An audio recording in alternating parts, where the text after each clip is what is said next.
Good morning.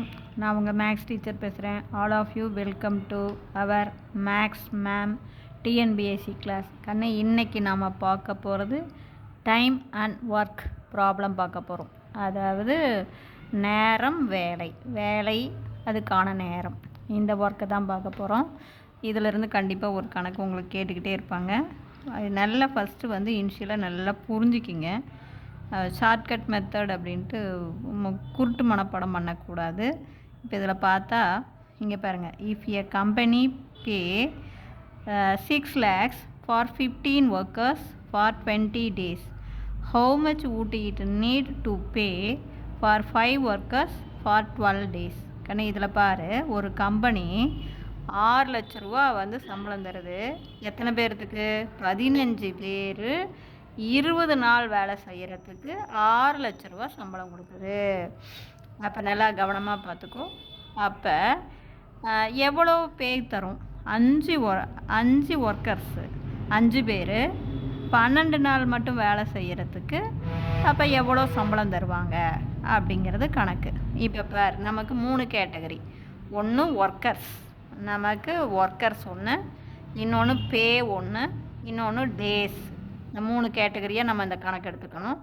இந்த workers அப்படிங்கும்போது நமக்கு 15 ஒர்க்கர்ஸு. 15 ஒர்க்கர்ஸுக்கு எவ்வளோ சம்பளம் தராங்க? 6 லட்ச ரூபா சம்பளம் தராங்க. எத்தனை நாளைக்கு? 20 நாளைக்கு. அப்போ நம்மக்கிட்ட கேட்குறது 5 ஒர்க்கரு 12 நாளைக்கு எவ்வளோ பே தருவாங்க. இந்த பே தெரியாது, அதனால் அது எக்ஸ்ன்னு எடுத்துக்கிறோம். பார்த்துங்க, நீங்கள் 3 கேட்டகரி, ஒர்க்கர்ஸ் எவ்வளவு, பே எவ்வளவு, டேஸ் எவ்வளவு. 15 ஒர்க்கருக்கு 6 லட்ச ரூபா சம்பளம் 20 நாளைக்கு தராங்க. அப்போ 5 ஒர்க்கருக்கு 12 நாளைக்கு எவ்வளோ பே தருவாங்க? இதுதான் நம்ம கேள்வி. இப்போ எக்ஸை நம்ம கண்டுபிடிக்கணும். ஒன்றுமே கிடையாது, புரிஞ்சுக்கிங்க. இது இப்போ இதை ரெண்டையும் தான் நம்ம பார்க்கணும். எப்படின்னா, எதை கண்டுபிடிக்கணுமோ அதுதான் நமக்கு மெயின். இங்கே பாருங்கள், இங்கே 15 ஒர்க்கரு, இங்கே 5 ஒர்க்கர். அப்போ அதை ஆள் குறையுது. அப்போ ஆள் குறையும் போது நம்ம கொடுக்குற சம்பளமும் குறையும். உங்களுக்கே தெரியும் நல்லா, இது நம்ம லைஃப் ஓரியன்ட் மேக்ஸ் தான். ஆள் அதிகமாக வேலை செஞ்சால் நம்ம கொடுக்குற சம்பளமும் அதிகமாக கொடுக்கணும். ஆள் கம்மியாக வேலை செஞ்சால் நம்ம கொடுக்குற சம்பளம் கம்மியாக தான் கொடுப்போம். அப்போ இது என்னது? டைரக்ட். புரியுதுங்களா? டைரக்ட் வெர்சன், அதாவது நேர் விகிதம். அப்போ நேர் விகிதம் அப்படின்னு வந்தாக்கன்னு இந்த ஃப்ராக்ஷன் எப்படி போடணும் அப்படின்னா தலைகீழாக போடணும். 5/15 அப்படின்னு போடணும். நேர் விகிதம் மறந்துடக்கூடாது. ஃப்ராக்ஷன் இதில் ரொம்ப முக்கியம்.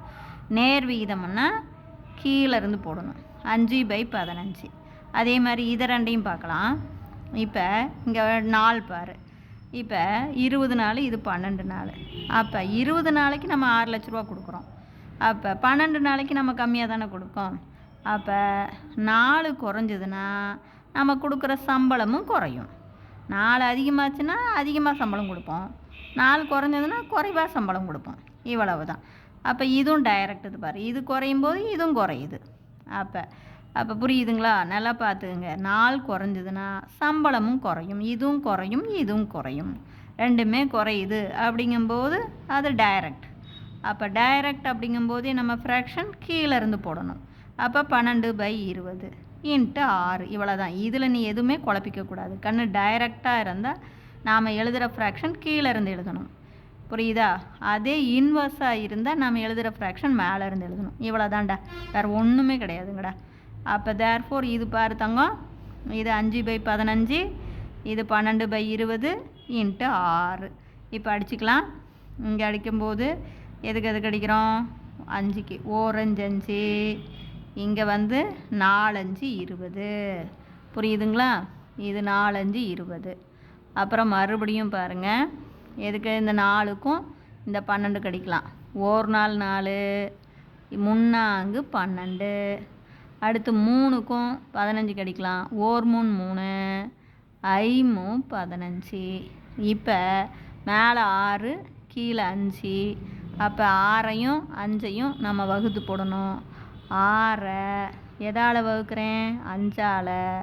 அப்போ ஓரஞ்சு 5, மீதி 1, புள்ளியை வச்சு 0 சேர்த்துங்க. 2 5 10. அப்போ தேர்ஃபோர் நம்ம ஆன்சர் 1.2 lakhs. இவ்வளோ தான் தங்கம், வேறு ஒன்றுமே இல்லை. கொஞ்சம் கவனமாக பார்த்துக்கிட்டிங்கன்னா போதும். இந்த ஒர்க்கு டே ப்ராப்ளம் வந்து கண்டிப்பாக ஒன்று கேட்பாங்க. புரிஞ்சுக்கிட்டு இந்த ஃப்ராக்ஷன் போடணும் நீங்கள். அதாவது நம்ம எழுதுகிற பின்னம் சரியாக எழுதணும். டைரக்ட் வேர்ஷனாக இருந்தால், அதாவது நேர் விகிதமாக இருந்தால் நம்ம பின்னம் கீழேருந்து எழுதணும். எதிர் விகிதமாக இருந்தால் பின்னம் மேலேருந்து எழுதணும். இவ்வளோதான் கண்ணு. இதை மட்டும் மெமரியில் வச்சிங்க. நீங்கள் சொல்லி பார்த்தீங்கன்னா உங்களுக்கே கணக்கு இதாகும். புரிஞ்சுதுங்களா? அடுத்த கணக்கு பாருங்கள். அடுத்த கணக்கு எ மேட் ஆஃப் லென்த்து. நல்லா பார்த்துங்க. ஒரு மேட்டு தயாரிக்கிறாங்க. அதனுடைய லென்த் வந்து 180 metre is made by 15 women. பார்த்துங்க, ஒன்றுமே இல்லை தங்கம். ஒரு மேட் தயாரிக்கிறாங்க. அதனுடைய நீளம் வந்து 180 மீட்டர். அதை 15 women வந்து தயாரிக்கிறாங்க. எவ்வளோ நாளில்?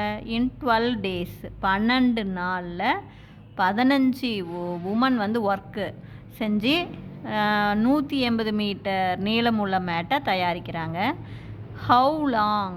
அப்போ எவ்வளோ நாள் ஆகும்? லாங் அப்படிங்கும்போது எவ்வளோ நாள் ஆகும்? Will it take for 32 women. அப்போ 32 women to make a mat of length 512 metre. 32 women 512 metre length இருக்கிற மேட்டை தயாரிக்க எவ்வளோ நாள் ஆகும்? இவ்வளவு தான் கணக்கு. இது 3 கேட்டகரி. ஒன்று வந்து நமக்கு பார்த்திங்கன்னா சாமி லென்த்து, மறந்துடக்கூடாது. இன்னொன்று வந்து உமனு, இன்னொன்று டேஸு. அப்போ லென்த்தில் வந்து பாருங்கள் 180 மீட்டர். எத்தனை உமன்? 15 உமன். எத்தனை நாளில் முடிக்கிறாங்க? 12 நாளில் முடிக்கிறாங்க. 15 உமன் 12 நாள் வேலை செஞ்சு 180 மீட்டர் லென்த் இருக்கிற மேட்டை முடிக்கிறாங்க. அப்போ அடுத்தது 32 உமன், 32 உமனு 512 மீட்டர் நீளம் உள்ள மேட்டை தயாரிக்கிறதுக்கு எத்தனை நாள் ஆகும் அப்படிங்கிறது தான். இப்போ நல்லா கவனமாக, ஒன்றுமே இல்லை ராஜா. இப்போ பார்த்தீங்க அப்படின்னா, இப்போ பாருங்கள், இதையும் தான் எடுத்துக்கணும், இங்கே வந்துடக்கூடாது. இப்போ லென்த்து பாருங்கள் அதிகரிக்குது. 180 மீட்டர் வந்து 512. அப்போ நீளம் அதிகரிக்கும் போது நம்ம என்னாகும்? டேஸும் அதிகரிக்கும். 180 மீட்ரு தயாரிக்க 12 நாள் ஆகுதுன்னா 512 மீட்ரு தயாரிக்க அதிக நாள் தான் ஆகும். இது அதிகரிச்சதுன்னா இதுவும் அதிகரிக்கும். இப்போ நம்ம 180 மீட்ரு தயாரிக்கிறதுக்கு 12 நாள் ஆகுது. அப்போ 512 மீட்ரு அதை விட அதிகமாக தயாரிக்க அதை விட அதிகமான நாள் தான் ஆகும். அப்போ இது வந்து நமக்கு டைரக்ட். அப்போ டைரக்ட் அப்படிங்கும்போது நம்மளுடைய ஃப்ராக்ஷன் எங்கேருந்து போகணும்? டைரக்ட் அப்படின்னா டவுனில் இருந்து அப்படி ஞாபகம் வச்சிங்க. அப்போ தேர்ஃபோர் எக்ஸ் ஈக்குவல் டு இதுக்கு வந்து 512/180. புரியுதுங்களா? Direct version. டைரக்ட் அப்படின்னா நேர் விகிதம் கீழே இருந்து. டைரக்ட் அப்படிங்கும்போது டவுனில் இருந்து ஞாபகம் வச்சுங்க. அதே இப்போ வாங்க, உமன் 15 பேர் 12 நாளில் வேலை செய்கிறாங்க. 15 பேர் ஒரு 12 நாள் ஒரு ஒர்க்கை செய்கிறாங்கன்னா அப்போ 32 பேர் அப்படிங்கும்போது நல்லா கவனிங்க. இங்கே ஆள் வந்து அதிகமாகும்போது டேஸ் வந்து என்ன ஆயிரும்? குறைஞ்சி போயிடும். இப்போ 15 பேர் ஒரு வேலையை வந்து 12 நாளில் முடிக்கிறாங்க அப்படின்னா அப்போ 32 பேர் அப்படிங்கும்போது அதை விட ஆள் அதிகமாகும்போது நமக்கு நாள் குறையும். புரிஞ்சுதுங்களா? ஆட்கள் அதிகமாகும்போது அதிகமான ஆள் வந்து நமக்கு செய்கிறாங்கன்னா நாம் நாள் வந்து என்ன ஆயிரும்? அந்த வேலையை செஞ்சு முடிக்கிற நாள் வந்து குறைஞ்சி போயிடும். அப்போ இது அதிகமாகும், இது குறையும். அப்போ இது வந்து நமக்கு என்ன? Inverse method. அப்போ இன்வர்ஸ் எதிர் விகிதம். அப்போ தேர்ஃபோர் நம்மளுடைய பெருக்கு பின்னம் எப்படி போடணும்? நேராக போடணும். அப்போ இது என்னன்னு போடணும்? 15/32. கண்ணு நேர் விகிதமாக இருந்தால் கீழேருந்து போடணும், எதிர் விகிதமாக இருந்தால் மேலேருந்து போடணும் பெருக்கு பின்னம். இவ்வளவு தான். புரியுதா? இது நேர் விகிதம். லென்த்துக்கும் டேஸுக்கும் பார்த்தீங்கன்னா லென்த் அதிகரிக்கும்போது நாள் அதிகமாகும். இது அதிகரிச்சுன்னா இதுவும் அதிகமாகும். அதிகம். அப்போ நேர் விகிதம். அப்போ பெருக்கு பின்னம் கீழேருந்து போடணும். இங்கே ஆட்கள் அதிகமாகும்போது நாட்கள் குறையும். இங்கே அதிகமாச்சுன்னா இங்கே குறையும், அதிகம் குறையும். அப்போ பெருக்கு பின்னம் மேலேருந்து போட்டுக்கணும். இவ்வளவு தான். அதாவது நேர் விகிதமாக இருந்தால் பெருக்கு பின்னம் கீழேருந்து போடணும், எதிர் விகிதமாக இருந்தால் பெருக்கு பின்னம் மேலேருந்து போடணும். இன்ட்டு நமக்கு வந்திருக்கிறது 12. இப்போ அப்படியே அடிச்சுக்கலாம் பாருங்கள். எப்படி அடிக்கலாம்? 15ஆம் வாய்ப்பாட்டால் ஓர் 15 பாருங்கள். ஓர் 15 15, இங்கே ஒரு 15 15, இங்கே அடிக்கிறோம். 18ல் ஓர் 5 5, மீதி 3, 30ல் 2 15 30. அப்புறம் இந்த 12க்கும் 12க்கும் அப்படியே அடிச்சிருங்க. அடுத்தது இதுக்கும் இதுக்கும் அடிக்கலாம். 4ஆம் வாய்ப்பாட்டில் அடிங்க. இது 8 நாங் 32, ஓர் நாள் 4, மீதி 1, 2 நாங்கு 8, மீதி 3, 32ல் 8 நாங் 32. அடுத்து 8ஆம் வாய்ப்பாடு ஓர் 8 8, இங்கே அடிச்சிங்கன்னா ஓர் 8 8, மீதி 4, 8 40, 6 8 48. அப்போ உங்களுக்கு எக்ஸ் ஈக்குவல் டு என்ன கிடைக்கும்? X equal to 16 days. அவ்வளோதான். இப்போ இது புரிஞ்சுதான்? இந்த பெருக்கு பின்னம் போடுறது மட்டும்தான், மீதி ஒன்றுமே கிடையாது தங்கம். இதை கொஞ்சம் யோசனை பண்ணி போட்டிங்கன்னாவே டக்குன்னு நீங்கள் ஆன்சர் போட்டுடலாம். ஓகேவா? இதில் ஏதாச்சும் டவுட்டாக இருந்தால் கேளுங்க. சரி, இப்போ பாருங்கள் அடுத்த கணக்கு. அடுத்த கணக்கு. If 81 student can do a painting on a wall of length 448 meter in 56 days. அதாவது 81 ஸ்டூடெண்ட்டு ஒரு வால், ஒரு சுவற்றுக்கு பெயிண்ட் அடிக்கணும் அப்படின்னா, அதாவது 448 மீட்டர் நீளமுள்ள ஒரு சுவருக்கு பெயிண்ட் அடிக்கிறதுக்கு 56 நாள் ஆகுதான். 81 ஸ்டூடெண்ட்டு 448 மீட்டர் நீளமுள்ள ஒரு சுவருக்கு பெயிண்ட் அடிக்க 56 நாள் ஆகுது. தென் ஹவு மெனி ஸ்டூடெண்ட், அப்போ எவ்வளவு ஸ்டூடெண்ட்டு சிமிலர் டைப் ஆஃப் வால், அதே டைப்பில் இருக்கிற வால், அதனுடைய லென்த் 160 மீட்டர் நீளம் உள்ள சுவற்றுக்கு பெயிண்ட் அடிக்க 27 நாள் ஆகுதுன்னா எத்தனை ஸ்டூடெண்ட்டு தேவை?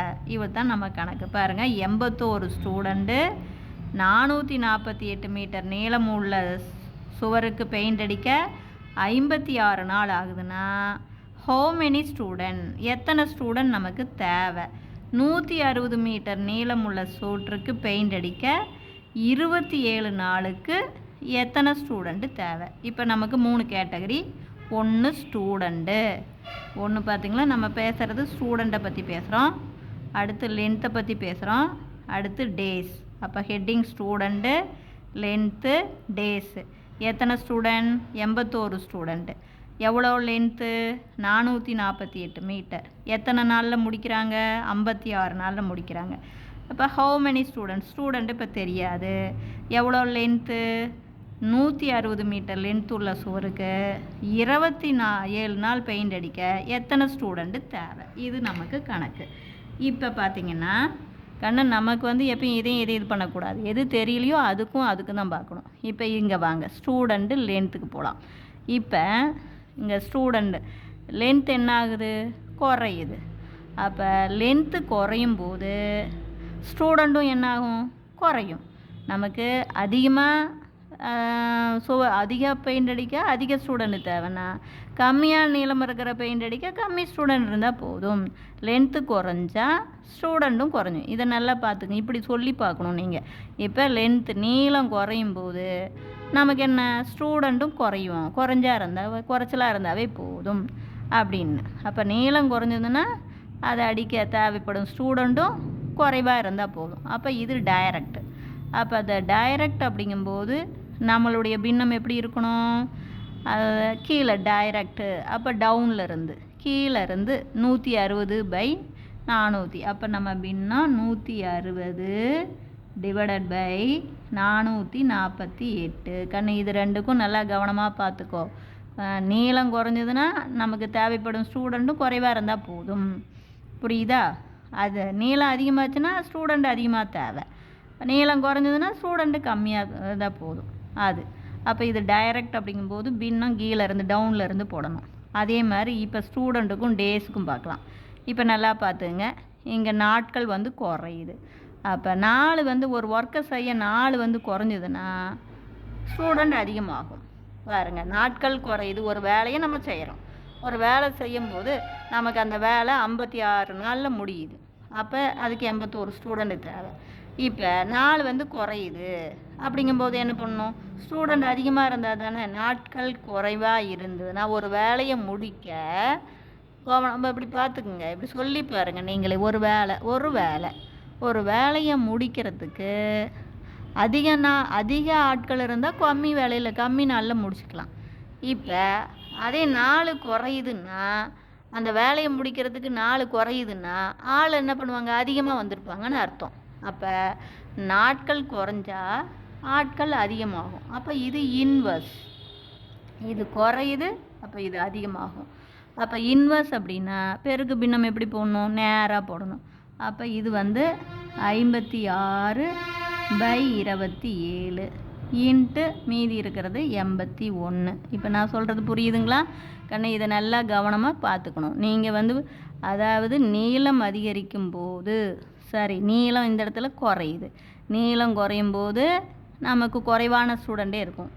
அப்போ நீளம் குறைஞ்சா ஸ்டூடெண்ட்டும் குறைவாக தேவைப்படும். இதுவும் குறையுது. அப்போ அது டைரக்ட். அப்போ பின்னம் கீழேருந்து போடணும்.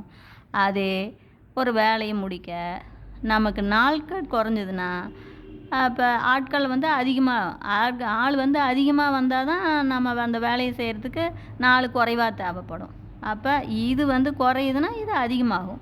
அப்போ இது இன்வர்ஸ். இவ்வளவு தான். இப்போ நீங்கள் அடித்து போட்டிங்கன்னா போதும். இதை பாருங்க, 27க்கும் 81க்கும் எந்த வாய்ப்பாடு? 9ஆம் வாய்ப்பாடு. 9 9 81. இது 9ஆம் வாய்ப்பாடு. 3 9 27. மறுபடியும் 3 1 3 3 9. அதுக்கு அடுத்தது இப்போ அடிச்சுக்கலாம். இதுக்கும் எந்த வாய்ப்பாடு? 8ஆம் வாய்ப்பாடு. 8ஆம் வாய்ப்பாடில் 2 8 16. இந்த 0 அப்படியே போட்டுக்கிறீங்க. இது I8 40, மீதி 4, 6 8 48. இந்த 56 அப்படியே அடிச்சுக்கலாம். அப்போ இங்கே 20 3, 20யும் 3யும் பெருக்கினீங்கன்னா 60. அப்போ நமக்கு x = 60. அப்போ எத்தனை ஸ்டூடெண்ட்டு? 60 ஸ்டூடெண்ட்டு நமக்கு தேவை. இவ்வளவுதான். இந்த பெருக்கு பின்னம் மட்டும் நீங்கள் கவனமாக போட்டிங்கன்னா போதும். மீதி சொல்லி பாருங்கள். சொல்லி பார்த்தீங்கன்னாவே உங்களுக்கே புரியும். இங்கே வந்து லென்த்து வந்து குறைவாக ஆகும்போது ஆள் குறைவாக இருந்தால் போதும். அப்போ இது குறைவுது டைரக்ட். அப்போ பின்னம் வந்து கீழேருந்து போடணும். அதே மாதிரி இங்கே ஆள் வந்து 4 வந்து கம்மியாகுதுன்னா ஆள் வந்து அதிகமாக வந்திருப்பாங்க. ஒரு ஒர்க்கு அப்படிங்கிறத மட்டும் நீ மெயின் பண்ணிக்கோ. அப்போ 4 வந்து நமக்கு குறைவாக போகுது அப்படின்னா நிறைய ஆள் வந்தால் தான் நமக்கு 4 குறையும். அப்போ இங்கே குறையுது, இங்கே அதிகரிக்குது. அப்போ தேர்ஃபோர் இது வந்து இன்வர்ஸ். அப்போ வந்து நேராக போடணும் பின்னம். இவ்வளவு தான். அப்போ அடித்து போட்டிங்கன்னா உங்களுக்கு 60 ஸ்டூடெண்ட். இப்போ புரிஞ்சுதா கண்ணு? Wish you all the best. Thank you.